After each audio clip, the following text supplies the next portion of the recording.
Hello students, उम्मीद करता हूँ आप लोग सब खैरियत से होंगे। मैं हूँ कैलाश कंडेर। आज की वीडियो है हमारी यूनिवर्सिटी के स्टूडेंट्स के रिलेटेड।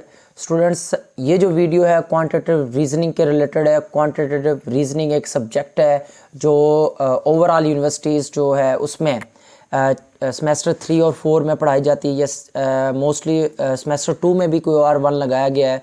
तो ये ओवरऑल पाकिस्तान की यूनिवर्सिटीज़ में कंपलसरी सब्जेक्ट है जो तकरीबन तमाम डिपार्टमेंट में पढ़ाया जा रहा है।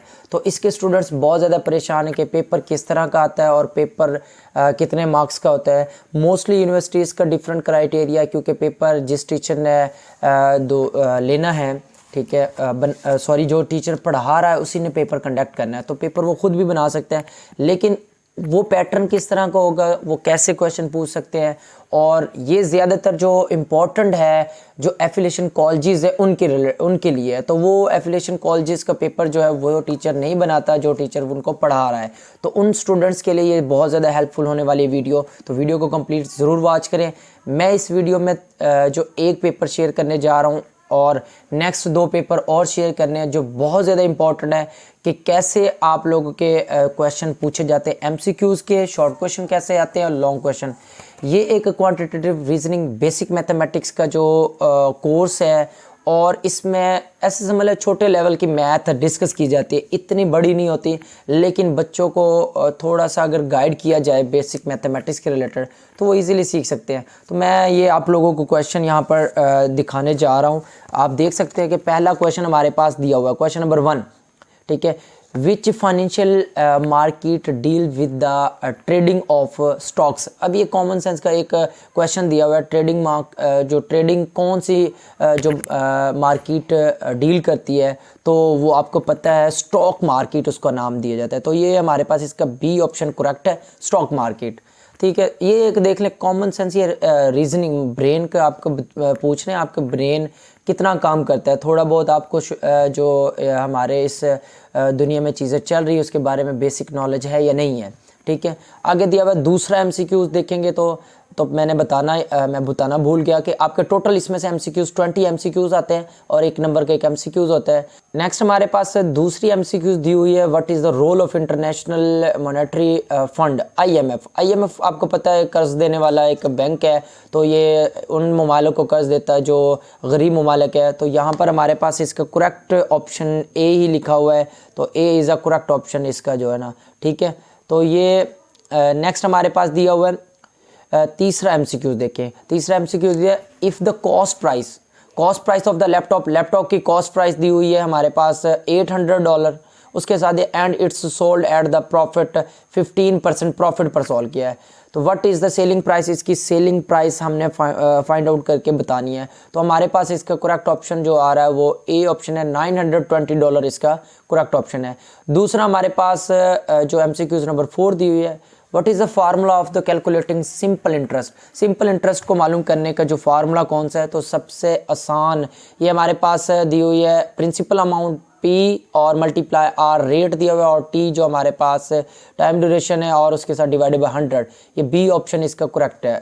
अगला दिया हुआ हमारे पास जो 5, what is the value of x by solving equation. अब ये देख लें, ये कोई मेरे अंदाज से बेसिक 9th क्लास का सवाल दिया हुआ है।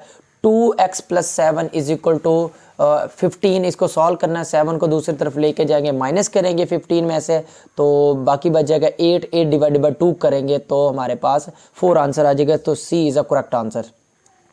नेक्स्ट हमारे पास दिया हुआ है MCQ number 6, which of the following is the formula of the volume of a book with dimension L, B and H। तो वॉल्यूम आपको पता है length multiply breadth multiply height होता है। तो ये हमारे पास आ जाए, तीनों साइडों को आपस में 2 साइड लंबाई और ज़रा चौड़ाई करते हैं तो वो आता है हमारे पास एरिया, और उसके साथ ऊंचाई हाइट कर दे तो हमारे पास वो आ जाता है वॉल्यूम। तो ये C is a correct option हमारा। नेक्स्ट हमारे पास एमसीक्यू नंबर 7 दिया, what is the sum of interior angle of a right angle triangle. Right angle, तमाम जो एंगल्स है उसके इंटीरियर अंदरूनी जो एंगल्स होते हैं उनका सम जो पूछ रहा है। ये राइट एंगल ट्राइंगल है, मतलब 90 एंगल, एक 90 होगा।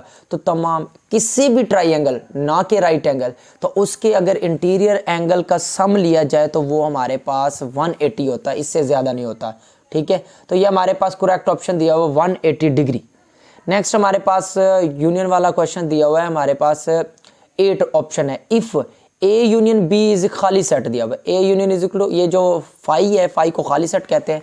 देन ए एंड बी, अगर उसमें ए और सॉरी यूनियन नहीं इंटरसेक्शन है, अगर ए और इंटरसेक्शन बी खाली सेट है तो मतलब वो दोनों सेट डिफरेंट है, ए में डिफरेंट एलिमेंट है और बी में डिफरेंट एलिमेंट है, इस तरह के सेट को डिसजॉइंट सेट कहते हैं। तो ये B is a correct option हमारे पास आ गया।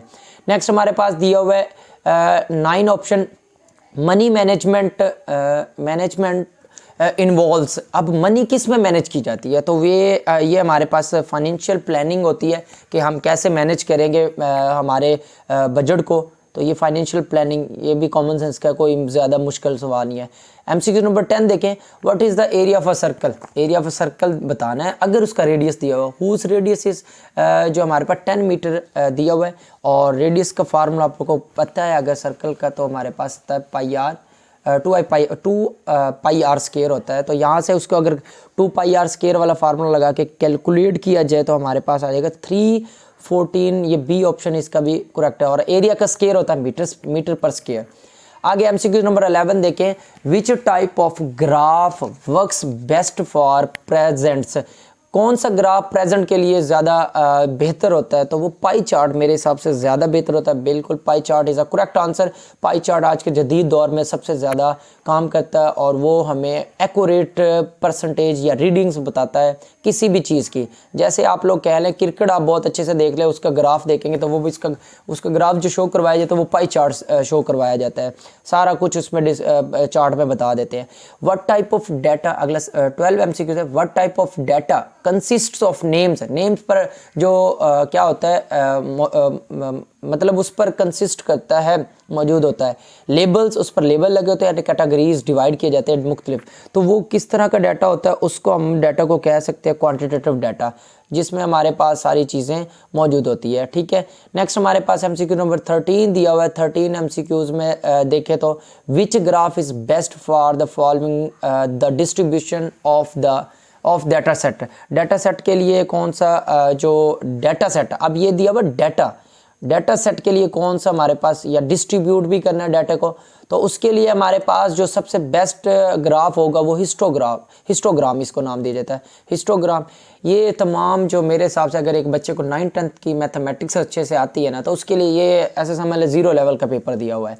आगे दिया हुआ है 14 एमसीक्यूज दिया हुआ है।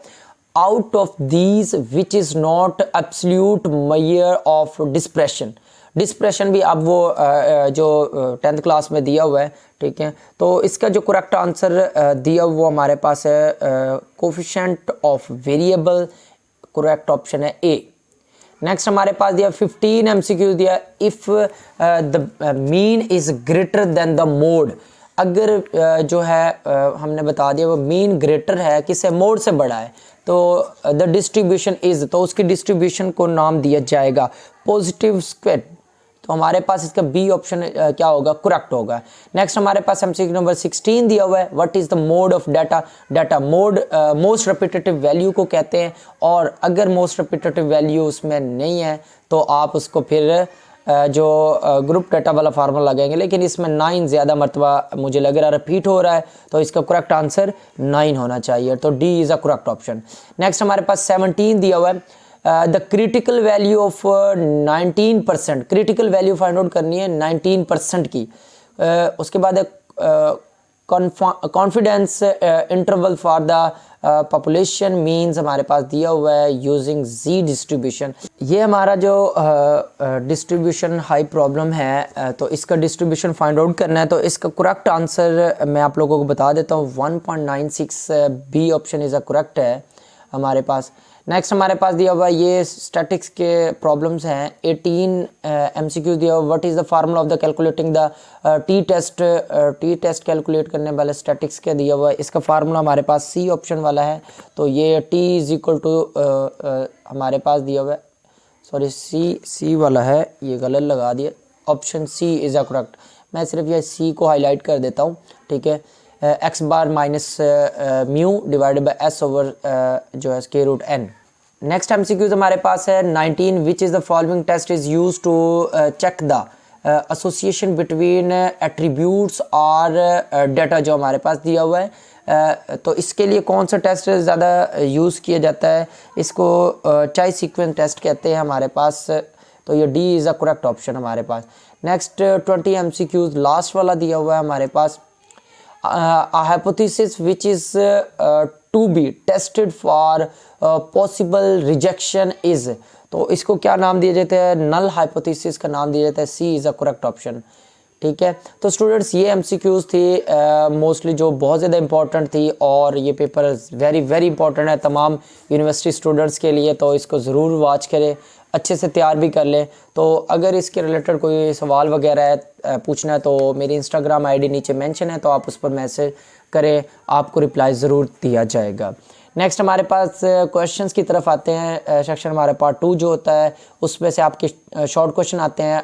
5 शॉर्ट क्वेश्चन है 20 नंबर्स के। सॉरी, ये शॉर्ट क्वेश्चन तो नहीं कह सकते, लॉन्ग क्वेश्चन ही कहेंगे। मोस्टली क्वेश्चन दिया हुआ है क्योंकि ये थ्योरिकल क्वेश्चन पूछे जाते हैं ज़्यादा। हमारे पास क्वेश्चन नंबर 1 दिया हुआ है, shortly describe the concept of stock exchange.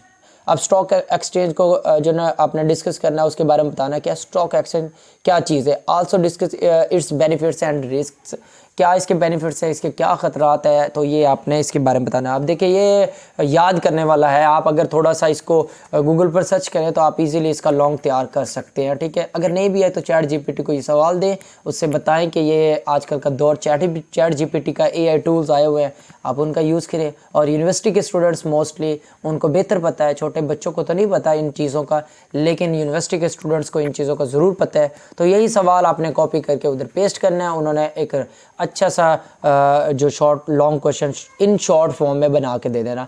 Next हमारे पास लॉन्ग क्वेश्चन नंबर 2 दिया हुआ है, what is the mean and median. दो चीज़ें इकट्ठा दे दी है, ये एक बहुत बड़ी चीज़ है। वैसे मीन मालूम करना और मीडियन मालूम करना है, तो मीन तो आसान ही है, तो सम ऑफ डाटा, तमाम डाटा को सम करके टोटल नंबर पर डिवाइड कर देना मीन कहलाता है। और मीडियन कहते हैं इन तमाम वैल्यूज़ जो हमारे पास दी हुई है, इसको असेंडिंग में पहले अरेंज करना है, असेंडिंग ऑर्डर, छोटे से बड़ी, और दरमियान वाली जो एक वैल्यू बचेगी उसको मीडियन कह सकते हैं। अगर 2 बच दिया तो उनका मीन निकालना, मतलब दोनों को जमा करके 2 पे डिवाइड कर देना। तो ये भी आसान सा क्वेश्चन है, फ्री के 4 नंबर है, 5 नंबर है अगर आप इसको अच्छे से करें तो। Briefly discuss the application of Venn diagram. ये अब देख लें कि ये 8th class 6th 7th class में भी ये वेन डायग्राम के क्वेश्चंस यूनियन इंटरसेक्शन वाले होते हैं। और इसके 3 जो ज़्यादा इम्पोर्टेंट है, जिसमें ऐसे सेट जिनमें ओवरलैपिंग उनको कह सकते हैं, डिसजॉइंट कह सकते हैं, ए सबसेट है बी का, बी सबसेट है ए का, ये 3-4 चीज़ें हैं जो इसमें डिस्कस की जाती है वेन डायग्राम में। तो मोस्टली मेरे हिसाब से 5 है ज़्यादा से ज़्यादा, अगर वो आपको आती है तो ये लॉन्ग क्वेश्चन भी आपको आसान लगेगा। How we explain the concept of the statistical interference. अब स्टैटिकल इंटरफेरेंस इन्फ्रेंस जो ये भी एक थ्योरेटिकल जो क्वेश्चन है स्टैटिकल इन्फ्रेंस का, तो इसको भी आप याद कर सकते हैं। अगर आपको पढ़ाया गया तो वेल एंड गुड है, नहीं तो आप इसको गूगल कर सकते हैं। सबसे बेस्ट हाल मैंने आपको यही बताया हुआ है। ठीक है, नेक्स्ट हमारे पास अगला देखें तो 10 नंबर का एक क्वेश्चन है, 2 आपने अटैम्प्ट करने हैं, 20 नंबर इसमें से आपके हैं। ठीक है, क्वेश्चन नंबर 3 दिया हुआ है, what are the descriptive statistics. Descriptive statistics क्या होता है, describe the various type of examples. ये भी मैंने बता दिया, अगर आपको ये करवाया गया है, वैसे तो ये जो ना फर्स्ट ईयर सेकेंड ईयर की बुक्स में भी तो है, लेकिन आप इसको स्टैट के जो ना आप वही गूगल कर लें या फिर चैट जीपीटी को दें, आपको डिटेल से जो ये बता सकता है। ठीक है, आगे दिया हुआ है क्वेश्चन नंबर 4। क्वेश्चन नंबर 4 में दिया हुआ है, explain the concept of the simple interest. ठीक है, इसके 2 पार्ट दिए हुए हैं, simple interest and with example दिया हुआ है। उसके साथ ये भी वही दिया हुआ है इसके बारे में। आगे अगला दिया हुआ हमारे पास the stenographer claims that she can, मतलब इसमें वर्ड्स दिए हुए वो टाइप करता है इतने, तो और उसके बाद इसकी जो है ना सिग्निफिकेंस बतानी है, नहीं सिग्निफिकेंस लेवल बताया हुआ है। और हमने can reject her the 100 tails, ये भी एक स्टैटिक्स का क्वेश्चन है। ठीक है। इसका कंफर्म आइडिया मुझे नहीं है, लेकिन फिर भी आप इसको ज़रूर सॉल्व करने की कोशिश करें। तो ये था एक पेपर, और नेक्स्ट अगला पेपर 2 भी है इसका, वो इंशाल्लाह नेक्स्ट वीडियो बनाते हैं, फिर उसमें डिस्कस करेंगे। लेकिन ये पेपर 1 था, इसको अच्छे से तैयार करें, नेक्स्ट दूसरी वीडियो का वेट करें, आपको ज़रूर हेल्प करेगी वो वीडियो, ठीक है। उम्मीद करता हूँ मेरी ये वीडियो आप लोगों के लिए हेल्पफुल रही होगी। लाइक शेयर कमेंट ज़रूर करें। अल्लाह हाफिज़।